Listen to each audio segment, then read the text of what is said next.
Selamat malam, salam damai sejahtera untuk semuanya.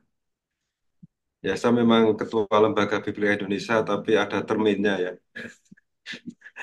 Yang jelas pekerjaan saya itu yang utama adalah menjadi dosen kitab suci di Sekolah Tinggi Filsafat Triarkara. Jadi mendampingi studi para frater di Kuspan Agung Jakarta, frater-frater Yesuit, frater-frater Fransiskan. Dan juga mengajar kitab suci di beberapa paroki di Jakarta dan juga memberikan seminar-seminar. Itu tugas utama mengajar. Ketua lembaga itu hanya sampingan saja dan pelayanan. Saya tinggal di Jakarta dan saya tinggal di komunitas Fransiskan di Panti Asuhan Vicentius Putra. Jadi tidak tidak bekerja di panti tetapi tinggal di panti. Jadi ya melihat anak-anak menyenangkan juga gitu ya. Nah, pada malam hari ini kita akan bersama-sama belajar tentang hukum tabur tuai. Nah, saya akan membagikan slide saya supaya studi kita pada malam hari ini lebih tertata gitu ya. Saya harap sudah di co-host ya. Udah kelihatan ya. Oke.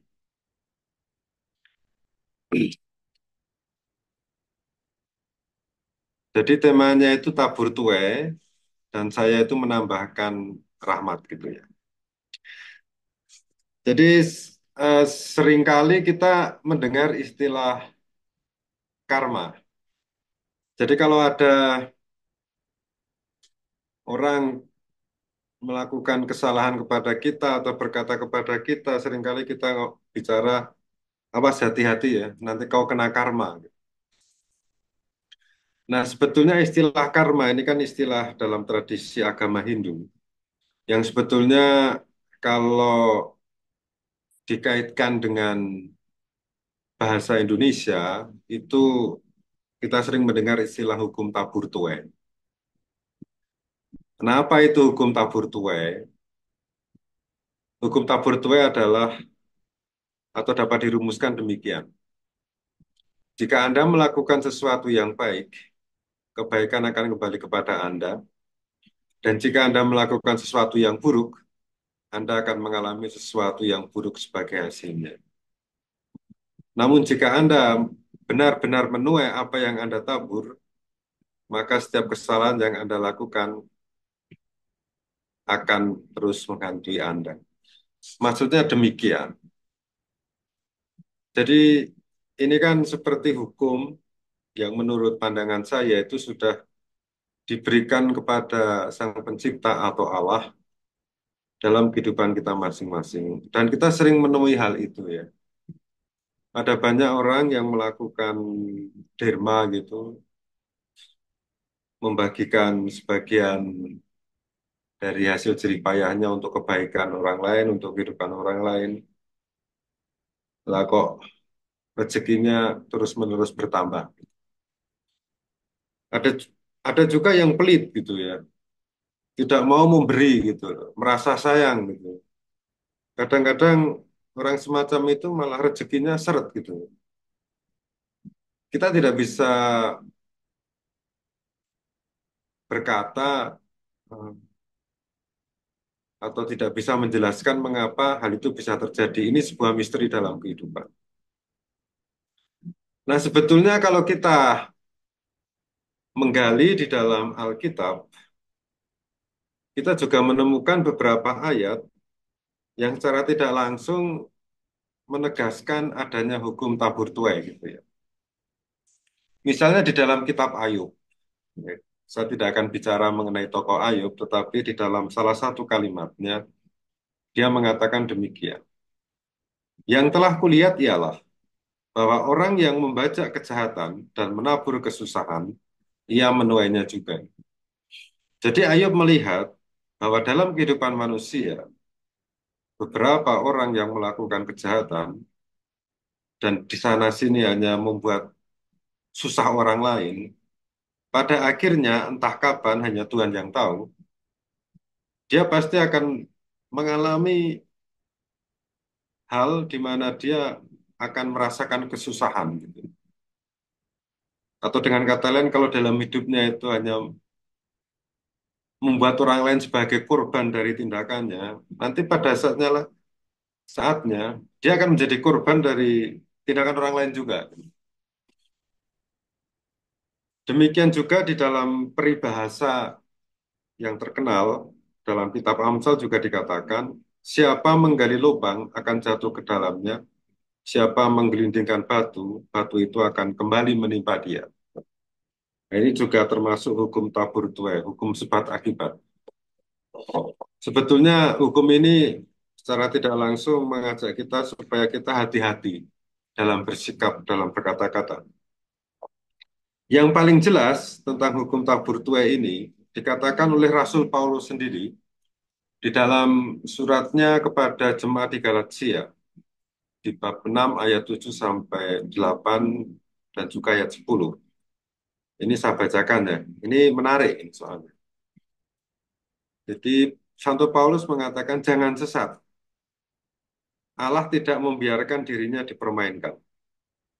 Karena apa yang ditabur orang, itu juga yang akan dituainya. Sebab barang siapa menabur dalam dagingnya, ia akan menuai kebinasaan dari dagingnya.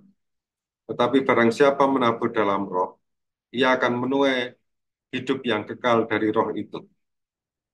Karena itu, selama masih ada kesempatan bagi kita, marilah kita berbuat baik kepada semua orang, tetapi terutama kepada kawan-kawan kita seiman. Jadi di sini Paulus juga menegaskan keyakinan dia. Sekali lagi jangan pernah membuat Allah atau mempermainkan Allah gitu. Seringkali kan kita juga kalau tidak sadar juga mempermainkan Allah ya. Dalam arti begini ini.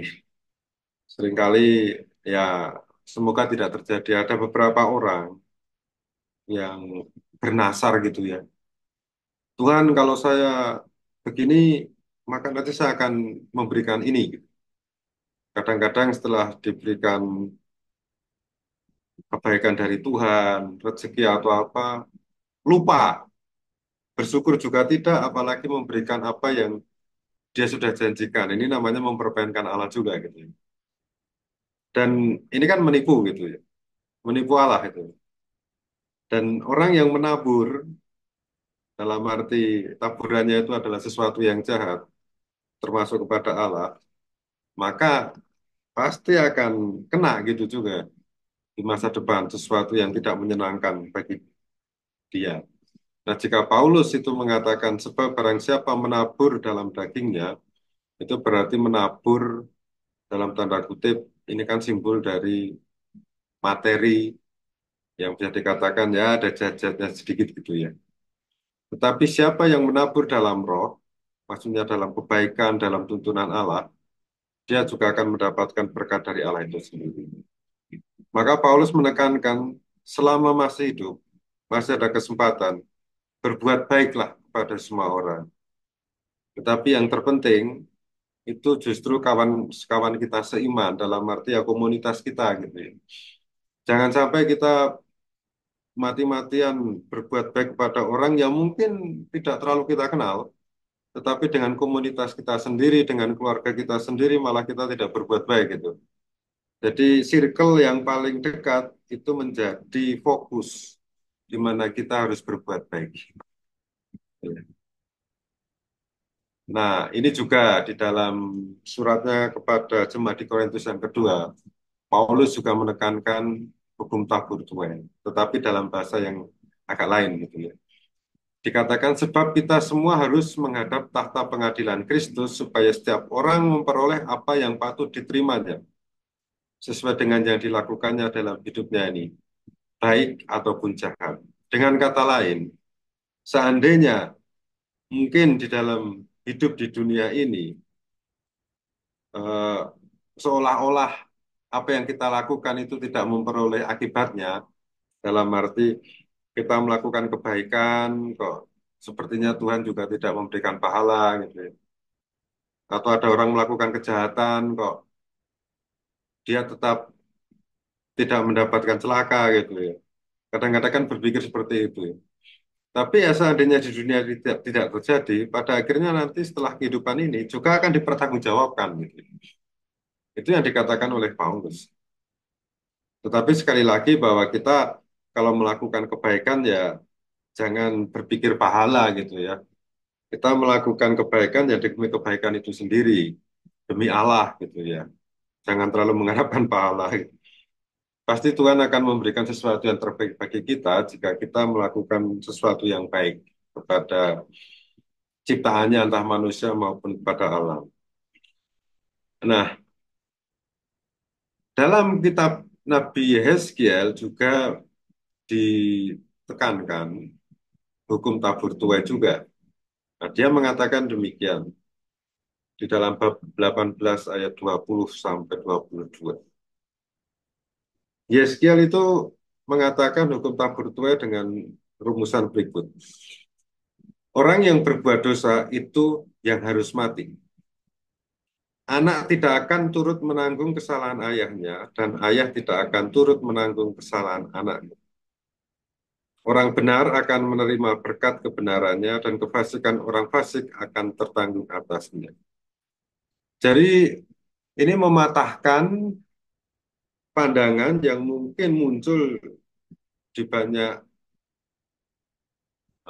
keyakinan ya, bahwa banyak orang berpikir kesialan dia itu akibat tindakan yang dilakukan oleh ayahnya gitu ya. Memang kita harus akui dengan jujur, ada pengaruhnya juga.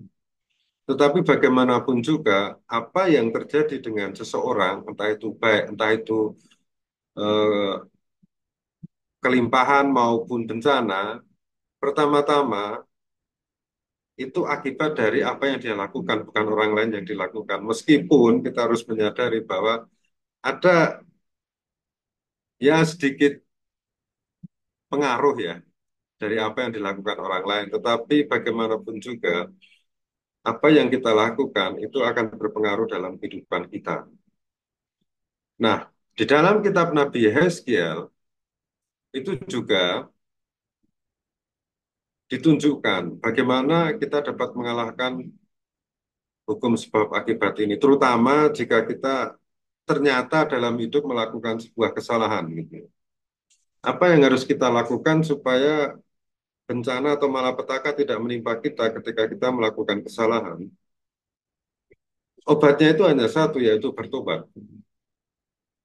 Dengan kata lain, kita harus membayar apa yang kita lakukan atau kesalahan yang kita lakukan dengan kebaikan.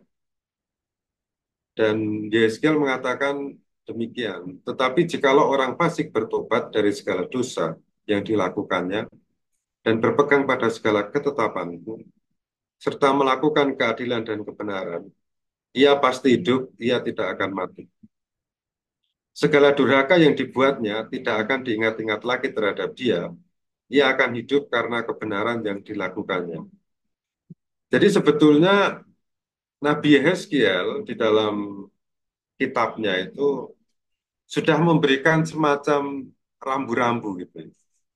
Bagaimana kita mematahkan satu eh, mungkin bencana yang akan menimpa kita kalau kita telah berbuat salah, yaitu ya kita harus berbalik, tidak melakukan dosa lagi, melakukan kebaikan yang di dalam teks ini dirumuskan dengan istilah berpegang pada segala ketetapanku dan melakukan keadilan dan kebenaran.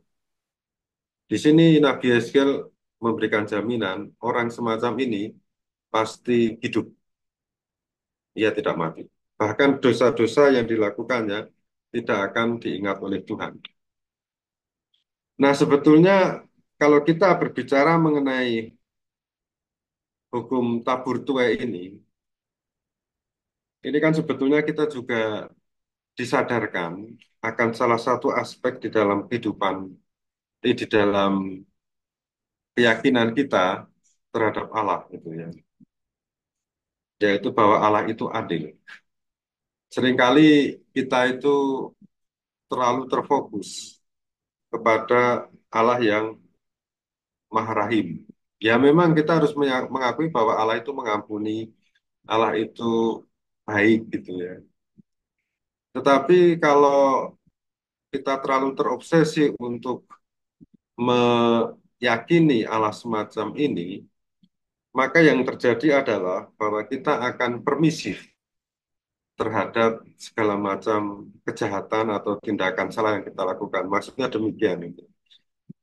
Kalau kita mengimani secara tidak imbang bahwa Allah itu, wah itu Allah itu yang kami amini baik ya, dosa-dosa diampuni, tenang saja. Kalau kita berbuat jahat, pasti Tuhan akan mengampuni. Tunggu dulu gitu, tunggu dulu gitu. Soalnya kalau kita hanya seperti ini, maka hidup kita meyakini Allah dalam arti ya pokoknya mudah mengampuni, maka hidup kita malah menjadi tidak baik gitu, karena kita akan berbuat salah terus gitu ya. Dan merasa bahwa oh santai saja nanti akan diampuni oleh Tuhan kok. Korupsi banyak-banyak tenang saja nanti akan diampuni oleh Tuhan. Nah, itu tidak bagus gitu. Kita harus mempunyai atau mengembangkan satu keyakinan bahwa Allah itu adil. Dan di dalam kitab suci yang namanya Allah itu adil itu digambarkan di setiap kitab, ditekankan di setiap kitab. Dan Allah juga akan memberikan hukuman ya kepada mereka yang melakukan kejahatan. Bahkan bangsa Israel sendiri, bangsa pilihan Allah loh. Kalau kita membaca kitab suci, ketika mereka itu tidak menaati hukum yang dibuat oleh Allah, itu bangsa Israel dihukum kok. Hukumannya berupa apa? Hukumannya itu salah satu yang paling parah adalah dia dibuang ke pembuangan gitu. Kerajaannya dihancurkan oleh bangsa-bangsa lain. Itu menurut penulis kitab suci itu, nah ini gara-gara bangsa Israel tidak menaati apa yang dilakukan, maksudnya tidak menaati hukum Taurat gitu ya. Hukum yang diberikan oleh Allah atau menuntun diberikan oleh Allah supaya bangsa Israel itu menjalankan keadilan dan kebenaran. Jadi di sini kalau kita melihat di dalam kitab Yeskiel, kita melihat bahwa Allah itu tidak hanya menegakkan keadilan bagi mereka yang telah dianiaya dan diperlakukan tidak adil. Ini kan sebuah harapan ya. Jadi orang yang diperlakukan tidak adil itu juga akan diperhatikan oleh Allah. Tetapi yang jelas adalah bahwa tetapi dia juga menjatuhkan hukuman kepada mereka yang telah melakukan kesalahan tersebut. Bahkan dengan apa dengan tegas Yeskiel mengatakan bahwa Allah tidak mengampuni orang fasik. Orang fasik itu apa? Orang fasik itu ya bisa dikatakan demikian. Orang fasik itu orang ini sudah jelas-jelas melakukan kesalahan. Tahu bahwa tindakannya salah, tapi terus berbuat salah ya. Jadi tidak mau bertobat itu. Ditegur, tidak mau berubah. Nah, ini orang fasik dan orang semacam ini ya mau diampuni, nah itu malah kalau diampuni oleh Allah, ya itu malah membuat manusia lain itu kecewa gitu. Pasti akan dihukum oleh Allah, tetapi bentuknya kita nggak tahu gitu ya. Nah, ada juga di dalam eh, catatan di surat Paulus kepada jemaat di Roma yang menunjukkan bahwa Allah itu juga adil. Dikatakan demikian, saudara-saudaraku yang kekasih, janganlah kamu sendiri menuntut pembalasan, tetapi berilah tempat kepada murka Allah, sebab ada tertulis, pembalasan itu adalah hakku, akulah yang akan menuntut pembalasan, firman Tuhan. Jadi di sini apa yang dikatakan Paulus kan sebetulnya memberikan harapan. Ya. Kadang-kadang kan kita seringkali diperlakukan tidak adil. Kadang-kadang kita ingin membalas, tetapi kok apa kita nggak punya kuasa gitu ya. Apalagi kalau kita orang kecil. Ya sudahlah, semua serahkan kepada Allah saja. Pasti Allah akan ini ya, memiliki cara untuk memberikan tindakan yang adil kepada mereka yang yang berbuat jahat kepada kita. Asalkan, asalkan kita sendiri juga orang yang setia dan takut akan Tuhan gitu. Ya, kalau umpamanya kita sendiri juga tidak pernah berdoa gitu, atau sering melakukan kejahatan, atau sering bertindak tidak baik, membenci orang lain, atau ya dalam banyak hal lah ya, kita melakukan sesuatu tidak baik. Maka yang terjadi adalah ya kita mohon kepada Tuhan, mungkin Tuhan tidak akan membantu kita gitu ya. Bisa jadi seperti itu. Yang jelas intinya adalah bahwa Tuhan itu adil. Nah, seringkali kita harus melihat atau bertanya juga apakah hukum tabur tua itu sering terjadi gitu ya. Dalam arti hukum sebab akibat itu apakah sering terjadi? Ya kadang apa hukum sebab akibat itu kadang tidak terjadi dengan baik dalam arti ya belum tentu juga gitu ya. Tapi ini sangat sedikit gitu ya. Kita harus menyadari juga bahwa kadang satu sebab jarang sekali menyebabkan hanya satu efek. Sebaliknya, setiap penyebab dan setiap efek saling terkait dengan banyak penyebab lainnya. Dan ini menyebabkan rantai panjang interaksi rumit yang tidak dapat diprediksi. Dalam arti, kalau pamannya kita melakukan, maksudnya kalau ada orang melakukan kebaikan, kok dia itu hidupnya kok sial terus gitu ya. Nah ini kan kita juga bertanya-tanya ya, kok bisa gitu ya. Mungkin ada faktor lain yang membuat kebaikan tidak kembali kepada dirinya gitu. Dan kita juga harus hati-hati juga. Dalam arti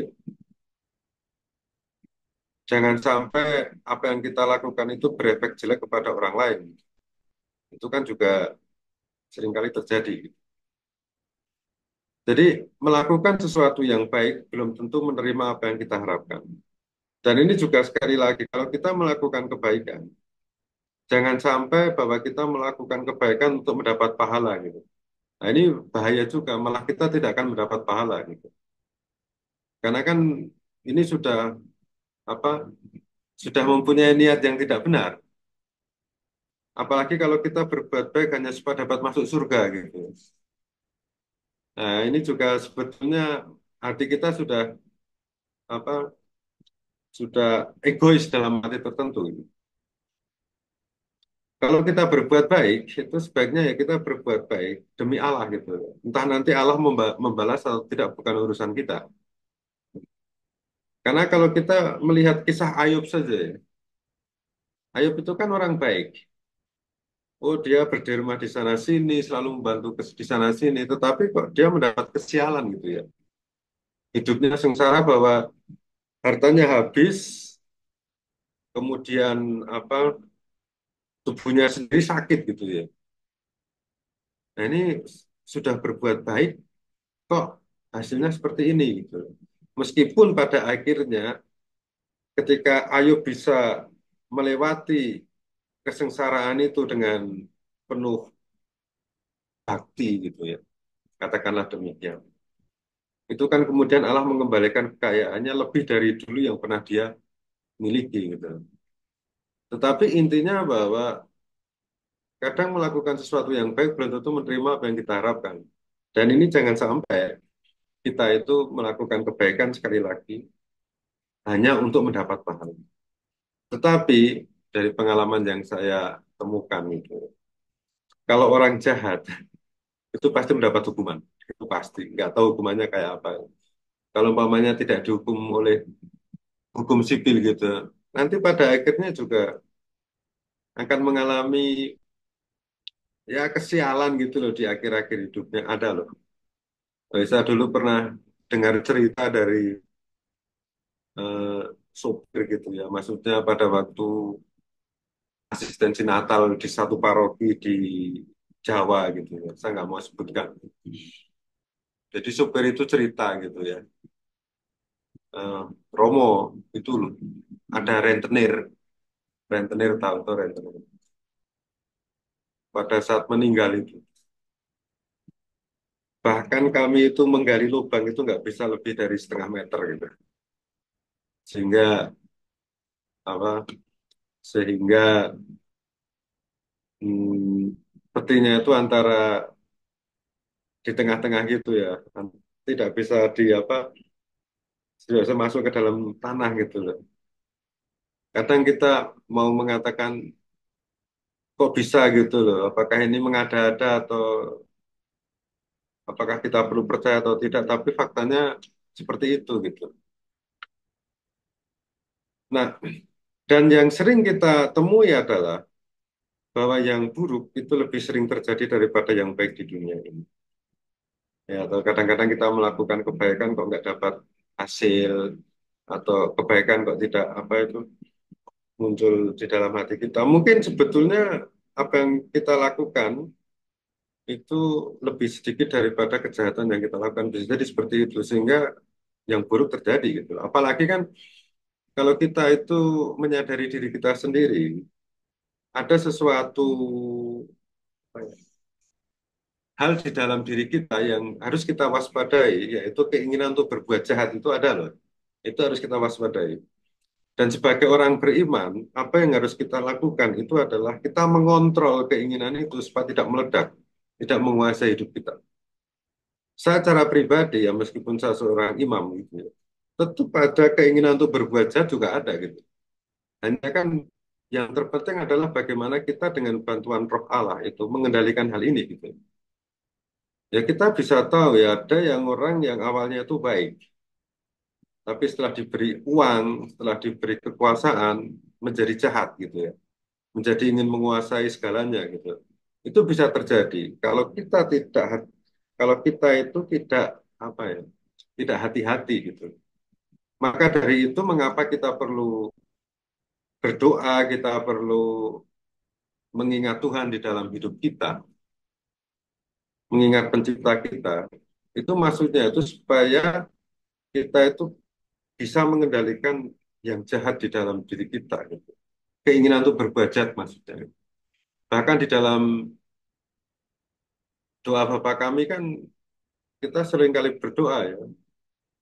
Di bagian akhir kan bebaskanlah kami dari yang jahat gitu ya. Ini bukan bukan soal iblis atau bukan soal setan atau bukan orang jahat di sekitar kita, tapi juga bebaskanlah kami itu dalam arti kendalikanlah unsur yang membuat kita melakukan kejahatan. Dulu ada magister pembimbing rohani saya itu waktu saya masih frater gitu mengatakan ya kalau berbuat baik itu atau menjadi orang baik itu oh, itu membutuhkan waktu bertahun-tahun gitu untuk menjadi baik ya. Tapi untuk menjadi jahat itu ya, 1 minggu bisa kok.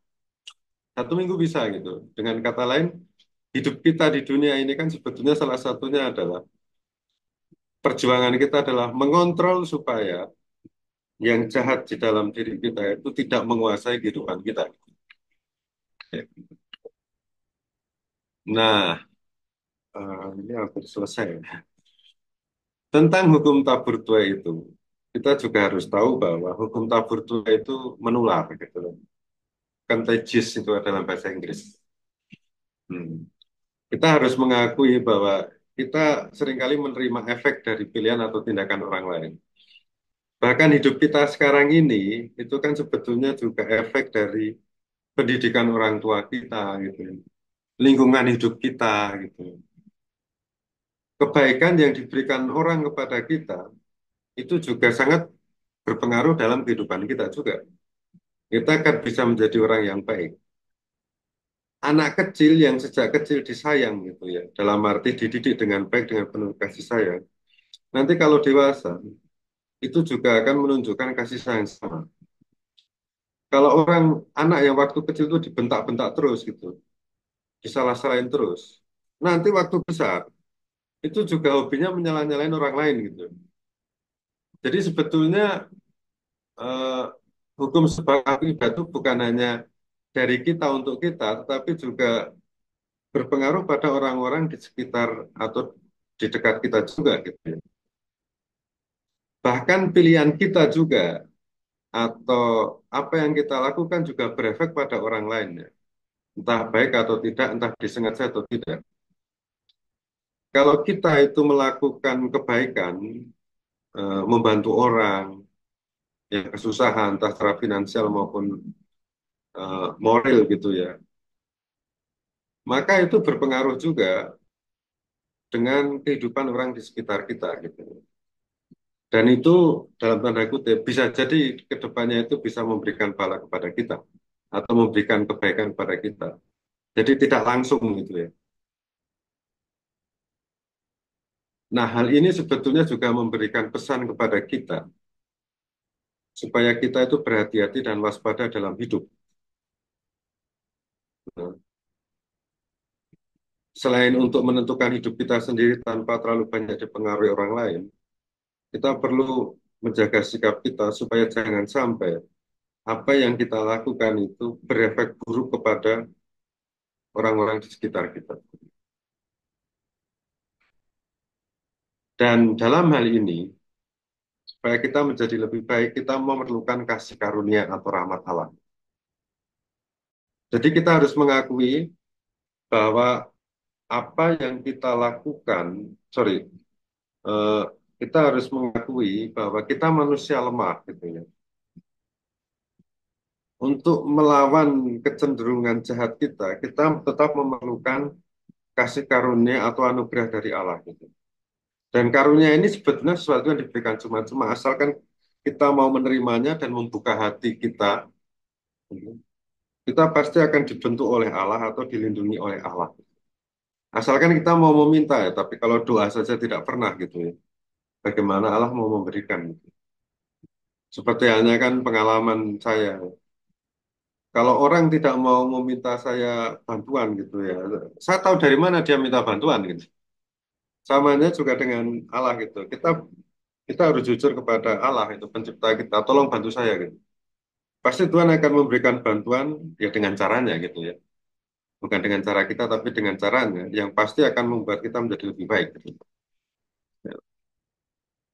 Nah, sebetulnya juga kalau kita melihat di dalam Perjanjian Lama itu kasih karunia itu juga muncul dalam beberapa hal dan membuat tokoh-tokoh dalam Alkitab itu mengalami eh, satu kebaikan lah, bisa dikatakan demikian, atau satu keberhasilan gitu ya. Jadi kasih karunia itu juga yang menyelamatkan bayi Musa dari kematian di Sungai Nil. Itu kalau Allah nggak campur tangan dengan kebaikannya, Musa mungkin sudah meninggal dan mungkin tidak ada bangsa Israel tidak akan terbebas dari Mesir. Kita juga pernah mendengar cerita tentang Ratu Esther ya, yang memohon supaya bangsanya itu tidak dibunuh oleh penguasa pada waktu itu.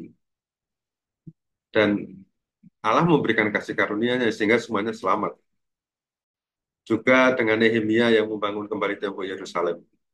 Kalau tidak ada penyertaan Allah, mungkin Nehemia tidak bisa membangun kembali tembok Yerusalem. Termasuk ya tokoh besar yang dulunya adalah orang pendosa namanya Paulus. Itu kalau tidak ada kasih karunia Allah yang diyakini oleh Paulus sendiri di dalam pengalaman hidupnya, mungkin dia tidak akan menjadi tokoh besar yang membuat kita itu menjadi orang yang mengenal Kristus. Jadi tokoh-tokoh kitab suci itu banyak mengalami kasih karunia Allah. Nah, terakhir eh, saya mau menunjukkan bahwa mengapa ada kasih karunia Allah. Karena yang pertama-tama kita harus tahu bahwa kita harus menyadari juga bahwa Tuhan itu adalah penyayang dan pengasih, panjang sabar dan berlimpah kasih setianya. Ya dia tidak menuntut dan tidak selama-lamanya ia mendendam gitu. Tapi sekali lagi dia juga adil. Dalam arti kalau salah ya dihukum. Tapi sekali lagi bahwa kalau Allah menghukum itu bukan pertama-tama supaya kita itu mengalami kesengsaraan, tidak ya. Sebetulnya kalau Allah menghukum kita entah dalam bentuknya apa, entah sakit, entah mengalami kesialan gitu ya. Itu pertama-tama supaya hidup kita menjadi baik. Allah itu menghukum itu untuk meluruskan hidup kita. Ya mungkin salah juga gitu ya. kita harus baru sadar juga bahwa kita bisa salah itu. Sayangnya banyak orang sekarang ini, orang tidak mau menerima bahwa dirinya salah itu. Ini kan repot juga. Itu kan yang membuat tatanan itu tidak benar. Itu karena orang tidak menyadari dan mengakui bahwa dirinya salah. Sudah tahu dia melakukan kesalahan, ditegur, kemudian malahan apa itu membuat berbagai macam alasan yang menunjukkan saya tidak salah. Ini bahaya juga orang semacam ini gitu ya.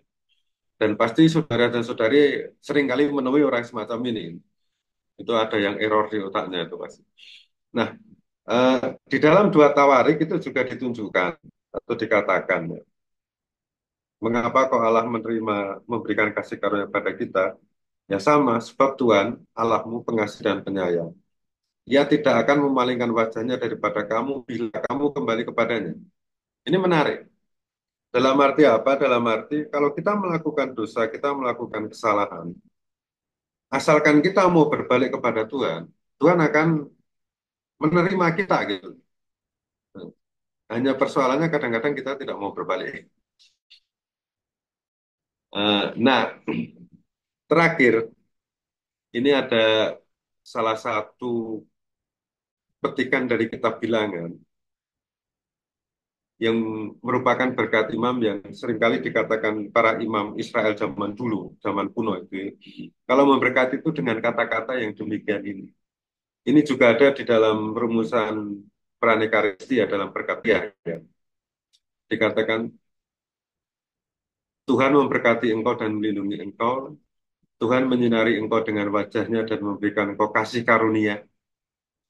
Tuhan menghadapkan wajahnya kepadamu dan memberi engkau damai sejahtera. Nah ini doanya itu hanya empat tiga kalimat ini. Lalu dikatakan demikianlah harus mereka meletakkan namaku atas orang Israel. Mereka itu maksudnya para imam. Maka aku akan memberkati mereka. Nah sebetulnya tiga baris ini ya. Tuhan memberkati engkau dan melindungi engkau. Tuhan menyinari engkau dengan wajahnya dan memberi engkau kasih karunia. Tuhan menghadapkan wajahnya kepadamu dan memberi engkau damai sejahtera. Ini kalau saudara dan saudari itu mendoakan tiap hari gitu ya. Ya kalau sempat sih ya. Atau membacanya gitu ya. Ya mungkin bisa jadi merubah hidup kita. Ya. Paling tidak kita dikuatkan bahwa Tuhan selalu menyertai kita. Dan terakhir, ya apa yang bisa kita simpulkan di sini dengan apa, pembahasan yang ngalor ngidul ke sana kemari tidak jelas ini. Yang pertama, eh, ya kalau kita dalam menilai kehidupan itu berimbang lah. Termasuk kalau kita itu mengimani Allah itu juga harus berimbang dalam mengenal Allah gitu. Allah itu berbelas kasih memang, tapi dia juga adil gitu ya. Dan diharapkan jangan terlalu belat sebelah dalam memahami sosok Allah yang kita imani, pencipta yang kita imani. Kalau kita melihat Allah itu terlalu adil, kita melihatnya itu dia sebagai hakim gitu ya. Dan kita menjadi takut gitu loh. Mau berbuat apa-apa, takut ini, takut itu gitu. Tidak bebas gitu. Dan hidup dalam ketakutan kan tidak menyenangkan.